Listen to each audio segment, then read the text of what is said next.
Assalamualaikum warahmatullahi wabarakatuh. Waalaikumsalam. Saudara Muhammad Faris, apakah siap untuk ujian skripsi hari ini? Siap. Kalau siap, saya beri waktu 5-7 menit untuk mempresentasikan skripsinya mulai dari bab awal sampai akhir untuk poin-poinnya yang penting aja. Silakan. Bismillahirrahmanirrahim. Assalamualaikum warahmatullahi wabarakatuh. Waalaikumsalam warahmatullahi wabarakatuh. Yang terhormat Bapak dosen penguji semoga Bapak Miftahul Munir selaku dosen pembimbing saya. Di sini saya akan memaparkan hasil penelitian saya yang berjudul Nilai-nilai Pendidikan Akhlak dalam kitab Kulukuna karya Habib Umar bin Hafiz.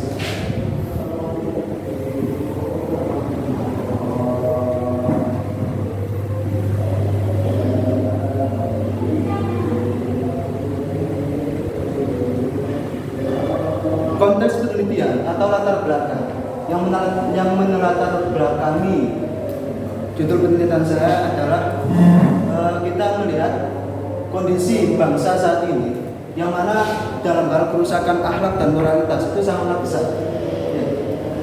Maka dari itu tujuan utama dari sebuah pendidikan itu tidak akan tercapai. Yang mana tujuan pendidikan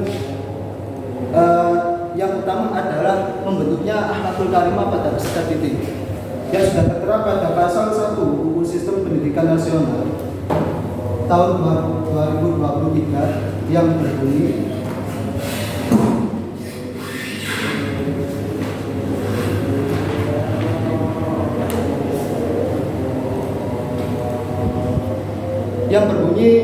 salah satu tujuan dari pendidikan nasional yakni mengasah serta mengembangkan kompetensi, kemampuan dan bakat peserta didik supaya dapat memiliki kecerdasan, akhlakul karimah dan juga kepribadian dan kekuatan spiritual yang dapat bermanfaat bagi masyarakat, bangsa dan negara.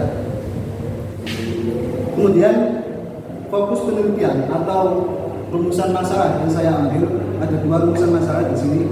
Yang pertama itu bagaimana nilai-nilai pendidikan akhlak dalam kitab Kulukuna karya Habib Umar bin Hafiz. Kemudian rumusan masalah yang kedua yaitu bagaimana relevansi nilai akhlak yang terkandung dalam kitab Kulukuna karya Habib Umar bin Hafiz dengan pendidikan agama Islam sekarang. Dan fokus penelitian ini memiliki tujuan, yaitu yang pertama untuk mengetahui nilai akhlak yang ada di dalam isi kandungan kitab Kulukuna. Kemudian yang kedua tujuannya adalah untuk mengetahui apakah masih relevan nilai akhlak yang ada di isi kandungan kitab Kulukuna dengan pendidikan Islam sekarang. Kemudian di sini saya akan menjelaskan kajian kami sedikit, ya. Yang mana dari definisi nilai adalah kualitas suatu hal yang menjadikan hal itu dapat disukai, diinginkan, berguna, dihargai dan menjadi objek kepentingan. Yang mana dari nilai itu kita bisa dari nilai tersebut itu menjadi tolak ukur pada peserta didik untuk menilai seberapa kemampuan pada peserta didik kita. Kemudian dari definisi pendidikan akhlak, yaitu usaha sadar yang dilakukan oleh pendidik untuk membentuk tabiat yang baik pada peserta didik sehingga terbentuk manusia yang taat kepada Allah Subhanahu wa Ta'ala. Kemudian definisi kitab Kulukuna, yaitu sebuah kitab yang menjelaskan tentang akhlak, yang mana kitab ini dikarang oleh seorang habaib yang sangat masyhur keilmuannya pada zaman sekarang. Beliau bernama Umar bin Hafiz, yang mana itu juga menjadi alasan untuk menelatar belakangi judul saya. Kenapa kok memilih kitabnya Habib Umar bin Hafiz?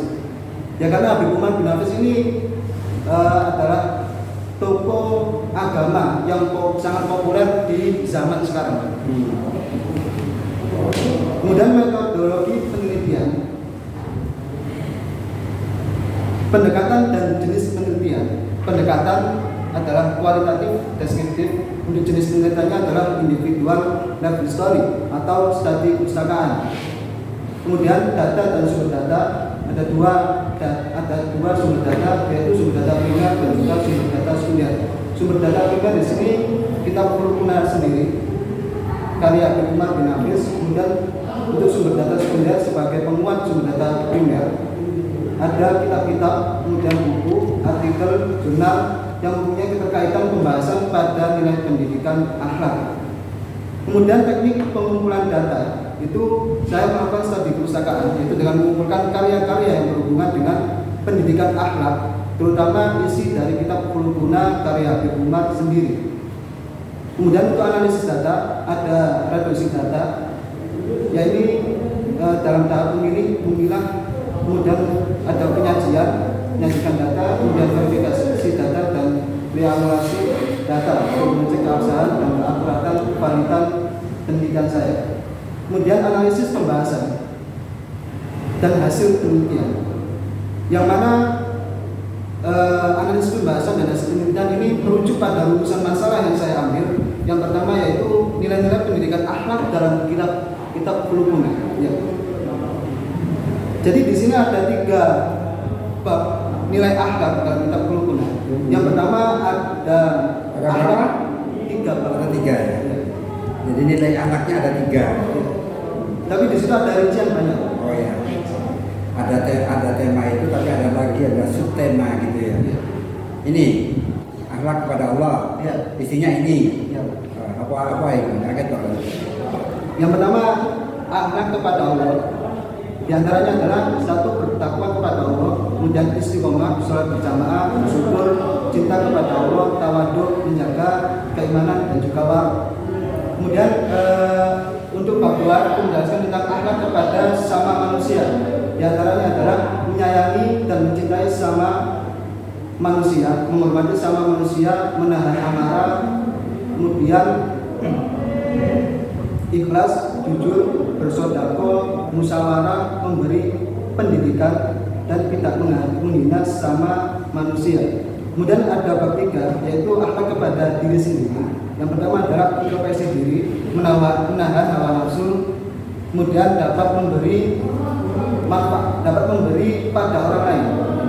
Intinya bersedekah. Kemudian bersungguh-sungguh dan juga mendalami ilmu. Dulu mencari ilmu. Kemudian merujuk pada rumusan masalah yang kedua, yaitu bagaimana relevansi nilai-nilai pendidikan akhlak dalam kitab Rukuna, pendidikan agama dengan di dalam kitab Rukuna dengan pendidikan agama Islam sekarang. Ya. Yang mana melihat kondisi saat ini pendidikan sangat miris pada membentuk sebuah akhlakul karim. Maka dari itu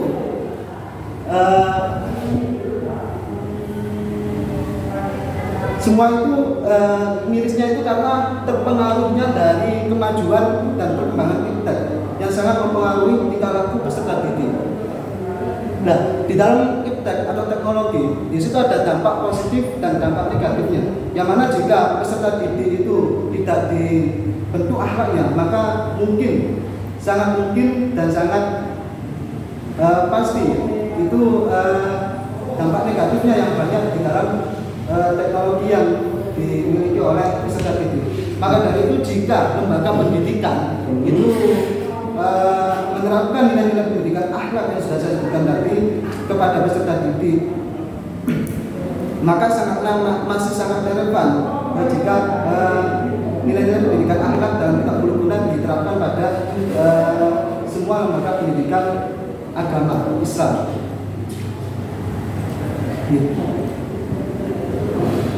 Kemudian kesimpulan dan saran, yang mana saya dapat menyimpulkan pada penelitian saya nilai-nilai pendidikan akhlak yang terdapat dalam kitab Rukuna itu terdapat 22 butir nilai pendidikan akhlak, yaitu yang pertama bertakwa kepada Allah, istiqomah, sholat berjamaah, kemudian bersyukur, cinta kepada Allah, tawaduk, menjaga keimanan, warok, menyayangi dan mencintai sesama, menghormati sesama, menahan amarah, ikhlas, jujur, bersedekah, musyawarah, memberi pendidikan, tidak menghina, introspeksi diri, menahan hawa nafsu, kemudian dapat memberi pada orang lain, bersungguh-sungguh mendalami ilmu atau mencari ilmu.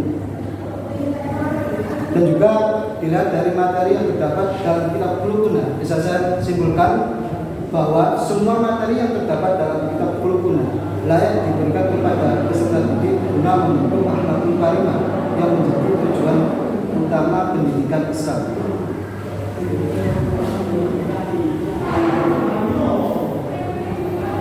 Untuk saran bagi pelaksanaan pendidik dalam kurung ustaz, guru, dosen dan lain-lain, sekiranya mampu memahami dan memperhatikan keadaan peserta didik dalam kegiatan belajar mengajar, terutama pada tingkah laku peserta didiknya.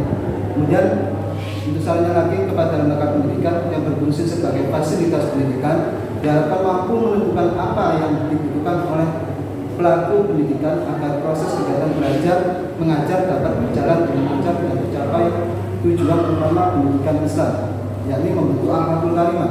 Kemudian untuk masyarakat itu sebagai mitra dalam bentuk kelangsungan pendidikan harus ikut andil bersama lembaga sekolah dalam tumbuh kembangnya peserta didik. Nah, maka dari itu masyarakat ini sangat juga berpengaruh pada perkembangan peserta didik, terutama pada tingkah lakunya. Hasil analisis tentang nilai pendidikan akhlak belum sepenuh. Untuk yang keempat, sarannya hasil dari analisis yang saya teliti tentang nilai pendidikan akhlak belum sepenuhnya bisa dikatakan sempurna atau final dalam melakukan penelitian, sebab tidak menutup kemungkinan masih banyak kekurangan sebagai akibat dari keterbatasan waktu, sumber rujukan, metode, serta pengetahuan dan ketajaman analisis yang dimiliki. Oleh karena itu, terhadap peneliti selanjutnya supaya dapat mengkaji ulang dari hasil penelitian ini secara lebih komprehensif dan kritis. Mungkin cukup sekian yang bisa saya presentasikan dari hasil penelitian saya. Kurang lebihnya